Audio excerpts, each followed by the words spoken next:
ലാലിനെ പോലെ ഒരു വ്യക്തിത്വം അതിൽ നിന്ന് ഒഴിഞ്ഞു. പിന്നെ മമ്മൂക്ക കുറച്ച് പുള്ളി ഇല്ല, ഇൻഡസ്ട്രിയിൽ നിന്ന് കുറച്ച് മാറി നിൽക്കുന്നു, പുള്ളിയുടെ പേഴ്സണൽ കാര്യങ്ങൾക്ക് വേണ്ടി.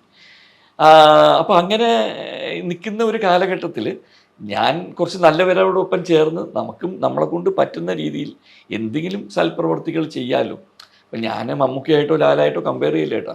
They are pillars of the film industry. അവരവരുടെ എന്താ പറയുക, വളരെ അധ്വാനം കൊണ്ട് വലിയ രീതിയിൽ കയറി വന്ന 2 strong pillars of the Malayalam ഇൻഡസ്ട്രിയാണ്. ഞാൻ അവരായിട്ട് കമ്പയർ ചെയ്യില്ല. With all due respects to them. ഞാൻ ഇത്രയേ ഉള്ളൂ എൻ്റെ മനസ്സിൽ, ഒരു നന്മ ചെയ്യണം, നല്ലൊരു കാര്യത്തിൽ ഇടപെടണമെന്ന് പറഞ്ഞ് ഇറങ്ങി.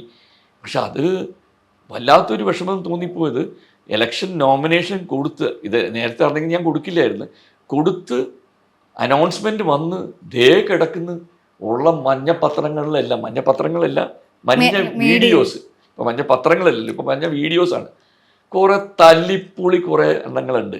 TRP റേറ്റിങ്ങിന് വേണ്ടി എന്തും ചെയ്യും അവർ, എന്ത് വൃത്തികേടും കാണിക്കും. എന്ത് വൃത്തികേടും കാണിക്കാൻ തയ്യാറായ കുറേ ചാനലുകളുണ്ട്. അവർക്ക് TRP മതി, ക്യാരക്ടർ ഇല്ല. അവർ ക്യാരക്ടർ അസാസിനേഷൻ ചെയ്യുന്നവരാണ്, മറ്റൊന്നല്ല കൊന്നു ജീവിക്കുന്നവരാണ്, രക്തം കുടിച്ച് ജീവിക്കുന്ന കുറേ ചെന്നായികളാണ്. അവർ നമ്മുടെ കൂട്ടത്തിൽപ്പെട്ട ഏതോ ഒരു സുഹൃത്ത്, ഞാനിപ്പോൾ പേരും ഇതൊന്നും കഴിഞ്ഞു,